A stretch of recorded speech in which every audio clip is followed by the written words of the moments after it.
ہیں یا پڑھتے ہیں، لیکن ابھی سوائے تمہارے نام کے اور کیا چلتا ہے نیوز میں؟ ہاں، بہت سارے نیوز چینل تو ایسے ہیں جن کی دکان ہمارا نام لیے بغیر چلتی نہیں، ان کی روٹی بھی نہیں چلتی، انہیں نام لینا ہوگا مسلمان مسلمان مسلمان۔ آپ دیکھیں کیوں؟ ان سے پوچھو میاں مسلمان ہے کتنے؟ چھوٹی سی تعداد ہے، 14% ہے، 14% ہے۔ اور پھر حالات یہ ہیں کہ ان کی سروے کی رپورٹ بتاتی ہے سب ٹوٹے بکھرے ہوئے ہیں، دلت سماج سے بھی بیکورڈ نیچے آ گئے ہیں، علم میں پیچھے ہیں، اخلاق میں پیچھے ہیں، مال میں پیچھے ہیں، ڈپارٹمنٹ میں نہیں ہے، سسٹم میں نہیں ہے، کہیں نہیں ہے۔ یہ ساری رپورٹ انہوں نے بیان کی ہے۔ لیکن میں یہ کہتا ہوں جو اتنی ٹوٹی پھوٹی جماعت ہے تو پھر یہ میڈیا کے سامنے کیوں 24 گھنٹے ڈسکس کا نشانہ بنتی؟ ہر کوئی ہم پر کیوں ڈسکس کرنا؟ چھوڑ دو نا اس جماعت کو، جب اس کے پاس کچھ ہے ہی نہیں۔ یہ جماعت ٹوٹی بکھری ہوئی ہے تو کیوں اتنا ڈیبیٹ ہمارے اوپر ہوتا ہے؟ صرف ہمارے اوپر اذان، نماز، مسجد، داڑھی، منبر، برقع، یہی سب ہے۔ کیوں ہے؟ میں آپ کو بتاتا ہوں۔ دنیا کو پتا ہے تمہارے پاس کچھ نہیں ہے، کچھ نہیں ہے، ٹوٹے بکھرے ہو، لیکن اس دنیا کو یہ پتا ہے کہ تمہارے سینوں میں چھپی ہوئی عشق رسول کی شمع موجود ہے۔ یہ جس دن بھڑکتی ہے محبت مصطفیٰ کی شمع، دنیا میں انقلاب آ جاتا ہے، دنیا میں انقلاب آ جاتا ہے۔ اسی لیے میں کہتا ہوں، اقبال نے کہا تھا کچھ بات تو ہے کہ مٹتی نہیں ہستی ہماری، صدیوں رہا ہے دشمن دور زماں ہمارا، یونان و مصر و روما سب مٹ گئے جہاں سے، باقی مگر ہے اب تک نام و نشاں ہمارا، توحید کی امانت سینوں میں ہے ہمارے، آسان نہیں مٹانا نام و نشاں ہمارا۔ اس لیے اے سنیوں، فخر کرنے کا جو سب سے بڑا ذریعہ تمہارے پاس ہے وہ محبت مصطفیٰ ہے۔ میں ابھی نام لیتا ہوں محمد الرسول اللہ صلی اللہ علیہ وسلم۔ میں نے کس کا نام لیا؟ میرے مصطفیٰ کا۔ لیکن میں نے مجمع میں دیکھا ہر کوئی انگلیاں اٹھایا اپنے لبوں سے چوم کر آنکھوں پہ لگا۔ کس نے کہا تم کو؟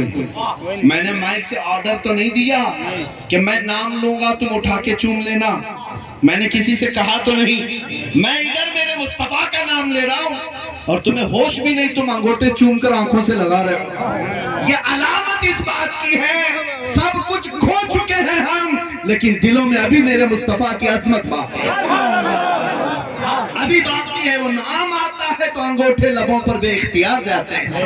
یہ ہمیں یہ الحمدللہ فخر ہے اس بات پر کہ ہماری ماؤں نے صرف دودھ نہیں عشق رسول بھی پلایا۔ نعرہ تکبیر، نعرہ رسالت، مسلک اعلیٰ حضرت علامہ مفتی سلمان ازہری صاحب قبلہ، آمد حضور صاحب سجادہ، خانقاہ رضویہ بریلی شریف مرکز اہل سنت۔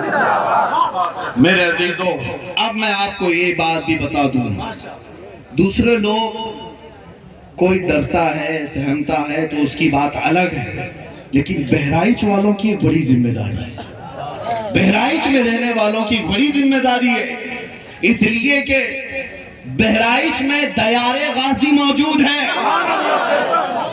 اور وہ غازی ہے، شہید بھی ہے۔ آپ کو پتا ہے ان کا مقام و مرتبہ سلطان سید سالار مسعود غازی، ان کو سلطان الاولیاء کہا گیا۔ بعض بزرگوں نے فرمایا ولایت غوث اعظم کے دربار سے پہلے بہرائچ آتی، سید سالار مسعود غازی رحمت اللہ علیہ سے اجمیر جاتی، اجمیر سے ولایت تقسیم ہوتی، بعض بزرگوں کے اقوال ہیں۔ لیکن میں آپ کو بتا رہا ہوں اس بلند و بالا مقام پر پہنچنے والے سالار مسعود غازی، عمر ان کے انتقال کے وقت صرف 19 سال کی تھی، 19 سال کی کڑیل جوانی میں، یا 20 سال جو آپ کی ٹین ایج رہی ہے، وہ ایج تو ابھی شروعات ہی ہوتی ہے جوانوں کی۔ لیکن سالار مسعود غازی کی تاریخ پڑھنے والا جانتا ہے، ان کو سننے والا جانتا ہے کہ وہ اپنا سب کچھ چھوڑ کر میدان میں اترے ہوئے تھے، اور میرے مصطفیٰ کے وہ ایسے شیر ہیں پتہ نہیں کیسے کیسے دیو کو زمین پر گاڑ کر رکھا۔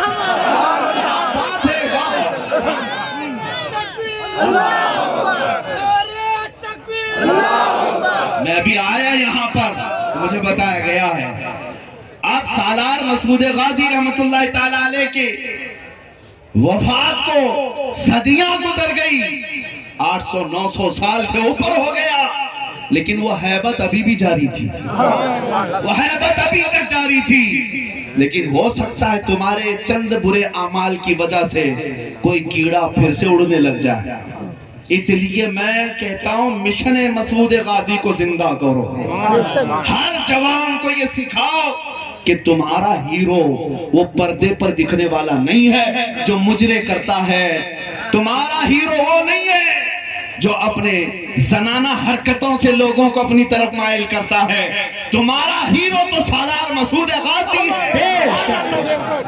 تمہارے آئیڈیل یہ بزرگ ہیں، تمہارا آئیڈیل یہ پردہ سیمی پر ناچنے والا فلموں میں وہ ایکٹر اور ایکٹریس نہیں، اے سنی مسلمانوں تمہارا ہیرو خالد بن ولید ہے، سلطان صلاح الدین ایوبی ہے۔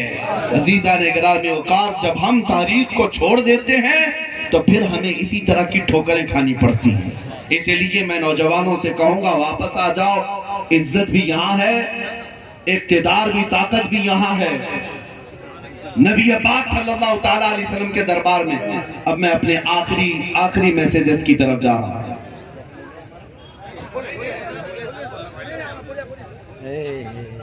پھر بھی میں آپ کو اس پیغام کی طرف لے جا رہا ہوں، تمہارے پاس کوئی چیز رہے نہ رہے میرے عزیزو، آنکھوں کا سرما ضرور رہنا چاہیے، آنکھوں کا سرما، آنکھوں کا کاجل، لیکن وہ نہیں جو ڈبی میں رکھا ہوا ہے یا شیشی میں رکھا ہوا ہے۔ اعلیٰ حضرت نے جو فرمایا نا، آنکھ سے کاجل صاف چرا لے، یا وہ چور بلا کے ہیں۔ کوئی چور آج تک دیکھا آپ نے آنکھوں سے کاجل بھی چرا کے لے جاتا ہے؟ کوئی چور ایسا دیکھا ہے؟ لیکن اعلیٰ حضرت فرماتے ہیں ایسے چور، میرے عزیزو مومن کی آنکھوں کا کاجل عشق مصطفیٰ ہوتا ہے، محبت مصطفیٰ اس کی آنکھوں کا کاجل ہے۔ جس کے سینے میں حضور کی محبت ہے اس کی آنکھیں بھی روشن ہیں، اس کی آنکھیں چمکدار ہیں۔ اس کاجل کو ہمیشہ سلامتی کے ساتھ رکھو اور پھر فخر کے ساتھ۔ میرے عزیزو جینا ہے، ہم الحمدللہ حق کا اعلان کرتے ہوئے جئیں گے، اور مرنا ہے میرے مصطفیٰ کے نام پر۔ اس سے بہتر موت اور کیا ہو سکتی ہے؟ اس سے بہتر موت اور کیا ہو سکتی ہے؟ کچھ لوگ ہمیں اس بات کو لے کر کے کہتے ہیں کہ ابھی حالات ایسے ہیں، آپ ان کے اوپر فلاں ہو گیا، ان کے اوپر فلاں ہو گیا۔ ایک صاحب کہہ رہے تھے کہ ہمارے جلسے میں لبیک یا رسول اللہ کا نعرہ لگ رہا تھا۔ الحمدللہ مجھے اس بات پر کوئی وہ نہیں، جھجک نہیں، میرا کوئی جلسہ اس وقت تک مکمل ہوتا نہیں، ابھی کتنے مہینوں سے دیکھ رہا ہوں جب تک جلسے میں لبیک یا رسول اللہ پکارا نہیں جاتا، اور ہمیں ڈر نہیں اس بات کا۔ لیکن کوئی صاحب مجھ سے کہہ رہے تھے نعرہ لگانے کی وجہ سے ہمارے فلاں دوست کو اٹھا کر لے گئے اور کیس کر دی اس پر۔ میں نے کہا اس سے بہتر کیس کیا ہو سکتا ہے؟ اس سے بہتر کیس کیا ہو سکتا ہے؟ کرنے دو، اچھی بات ہے۔ جب پہنچنا میرے مصطفیٰ کی بارگاہ میں تو عرض کرنا آقا دنیا نے پھندا ڈالا تھا، میرے زنا پر نہیں، چوری پر نہیں، ڈکیتی پر نہیں، آپ کے نام کو پکارا تھا، لوگوں نے ہتھ کڑی پہنائی تھی۔ یقین جانو وہ تاجدار کائنات اتنے غیرت مند ہیں، تمہیں پکاریں گے اور بلائیں گے، آجا میرے غلام، میرا دامن تیرے لیے بچھاؤ۔